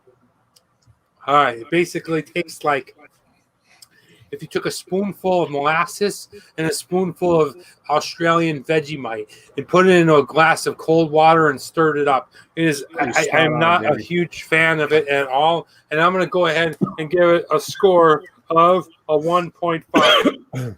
And Nate, what do you got? I'm going to go slightly better than that, and I'll tell you why. I don't like dark beer, but for somehow this terrible beer isn't offensive when it comes to the actual darkness to it. It's pretty light for a dark beer, so I'll give it a 2.0. Not bad, not bad. Kev, what do you got? Yeah, I'm gonna go with with this classic, comfort beer. I'm gonna go with the 4.5. I mean, yeah. You go ahead and smack a 5.0. Don't feel guilty on the show. All right, the best. Well, man. It's a hometown brew, and I completely understand that. Price, I bought this thing in a whip-de-doo 6-pack. It was $1.99. It wasn't bad at all. But once again, I feel like I don't know how to feel. I feel it is beer, so I'll give it the respect that it does, of being a beer. But at $1.99, not bad. I'm gonna give that probably its only score of a 3.5 because $1.99 for a bottle of beer isn't bad. Nate, what do you got? Yeah, I'm gonna go 3.0. It's the price is pretty standard, and the fact that it's coming from Brazil and I'm getting it for that same price, regardless if you like it or not, it's from Brazil. That's pretty cool. 3.0. Okay, Kev. Yeah, I mean, being a local brewery, I mean, you can go into a little local bar and get, 50-cent pints and stuff like that. It's just everywhere. So you can't beat the price. And, I'll give it definitely a 4.0 for that. I like it. I like this. Aquanet says it's going to be the worst score ever. That is an affirmative possibility. All right, the design. I mean, it's a brown bottle with the green label. Kind of cool. The font, it's yellow. One thing I do like about it is it's got a crocodile on it. So that's kind of cool. Like crocodiles, alligators. It's Amazon. That's kind of neat. I'm going to go ahead and I'm going to give it a 3.0. Nate, what do you got for accessibility? The fact that I got it, it's from Brazil and I got it in Vegas. I don't know. It's pretty impressive. I would imagine if it's here, it's in the majority of the bigger warehouse beer shops across the country. Hey, buddy, we're doing design. Shit, design. I actually kind of like the design. There's something interesting about it to me. I love the alligator. The name is very pronounced on here. The colors, the black beer with the black dark brown bottle, kind of like that. 3.0. Frank says it's the Fosters of Brazil. You know what? It must be. In Australia, nobody likes Fosters. In America, everybody, likes Fosters for Australian beer, and it's just not the case on there. I guarantee you it's similar. I like Fosters. I'm probably going to drink at the beach today. Oil can. Kev, what do you got for a design? Yeah, I love the classic design of the Yingling lager. I mean, it's like so recognizable. Anytime when you go into the brewery and you go into any store, any state spot, you kind of see that right off the bat. So 4.5, they got a good handle on the design. I like this, dude. I like the Yingling. All right, accessibility. Yeah, like Nate was saying, you can find it here, you can find it there. I'm not sure how accessible you'll find it around the world. I'll give it a little bit of score. I'm going to give it a 2.5. Nate? 2.0. 2.0. Oh, sorry, 3.0. 3.0. Because I think it's there, but you're going to need to go to specialty shops to get it. It's not going to be everywhere, but it does have reach. It has accessibility, so 3.0. All right, Kev, what do you got? In my area, it's got to be a 5 because you can't go anywhere without getting Yingling. Is it out in Cali and Vegas? Can you get it's this? Here. Yeah. Yeah. It's not here. I mean, it might be if you're at a Philly bar. somewhere where they might have it on keg. But to buy a bottle of Yingling, I don't think I've ever seen it in Las Vegas. Yeah, you can buy it here. All right, TMD X Factor. I'll be honest with you. I'd be happy if I never see this beer again in my life. I don't like it at all. It's not interesting. It doesn't taste good. I'm sorry to those people of Brazil. Brazil is a great country, and I'm sure they have many more delicious beers. But for me personally, this beer did not do it for me. I'm going to give it a 0.5. Holy shit. Is that the first time you've given a 0.5? It is. First time. for the TMD factor, you just spit on the Xingu beer. I did. That's a beer review. It's a beer review, and you know what? I'll tell you what it does. It gives me a lot more credibility to, a lot of times you're saying, well, TMD always gives it a 3.5 or a 4.5. No, if it's bad, I'll tell you. If I love it, I'll tell you. Hey, what do you got? I guess I can't do the 0.5. You've already kind of stolen that thunder. I'm gonna go a 1, and that's because the fact that it's from Brazil, it gets that extra half a point for me. The bottle isn't crazy cool, but there is something there. It kind of, I don't know what it is. The alligator gave me a half a point, so 1.0. Frank says you canceled that beer. Frank, please let all the breweries know I'm coming to the East Coast, man. Once I can flip this with my regular schedule, we're coming there. We'll do the live show right from there. Now, we're going a little bit longer today. This might be the longest show ever, but we got a great guest in Kevin Smith. We got a great show. Kev, what are you giving the Yingling for the Smitty test? Man, this is like I said, man. If I have any boys come visit me, you always got Yingling in the fridge, man. It's always it's always there. So I always got it on hand. It's I'm trying to think 4.5 or 5. I guess I'll just go 4.5. I don't want to get too crazy with it, but okay, all right, keeping it real. It's okay if you give it a 5.0. I understand. The final score is going to be 106. Well, it's I don't know what to say, but this beer, guys, the Xingu or whatever, Hingjiao,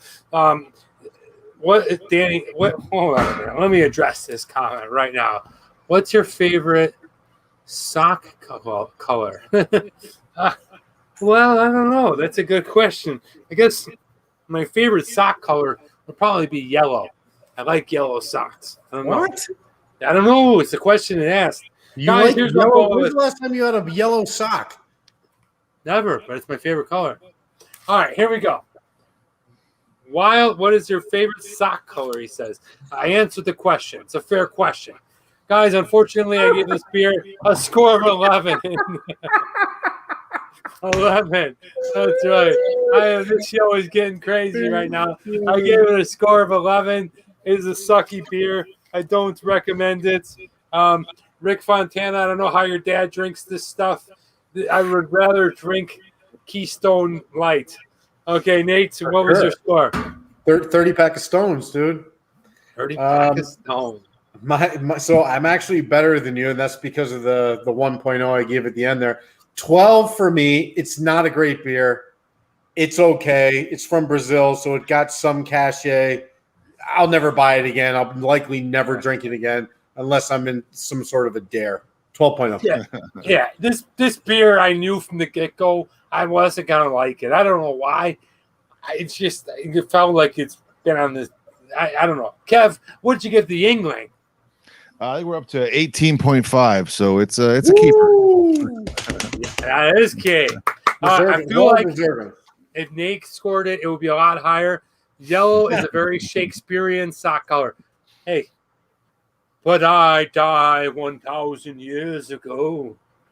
I'm not going to go into a little Shakespeare, but anyway, that is what we're doing. The beers are in. I'll go ahead and post it after. We are going to a record number. We might hit 2 hours. This has been fantastic. I'm going to close out the show with the quote of the week, and we're going to wrap this thing up. Guys, I want to leave you with this quote, and this comes from Winston Churchill. Okay? Winston Churchill said this: "Success is not final. Failure is not fatal. It is the courage to continue that counts." And I absolutely love this because, he's saying right away, success is not final. Just because you make it doesn't mean it gets easier. Okay? It's not the final thing, right? When they made Die Hard 2, that was a lot harder to do than Die Hard 1. Then they went to 3 and 4 and whatever. Just because you have some success doesn't mean you made it. And on the flip side of that, it's just because you might have some bumps in the road. You might fail a little bit according to whatever standards you're being looked at. It's not fatal. You're not over with. You fail. You get back up. You keep going. Okay? But what's most important here, is to continue that try, okay? That effort. The thing that puts you to continue to go, that's the thing that matters the most. That's the thing and the one and only thing that counts. Because even if you have success, you have to continue to try. You have to continue to pursue that, to get better, to go to the next level, to maybe go to some other thing that nobody's ever been to before. And just because you've been knocked down and kicked in the ass and put down on the ground doesn't mean you quit. You have to have that courage to continue that so that you will reach that success. And then you go from there. I think this is a really powerful quote. So I want you to go ahead and think about it throughout the week. No matter where you are in life, no matter what you're doing, it's relative. You can compute it into your life.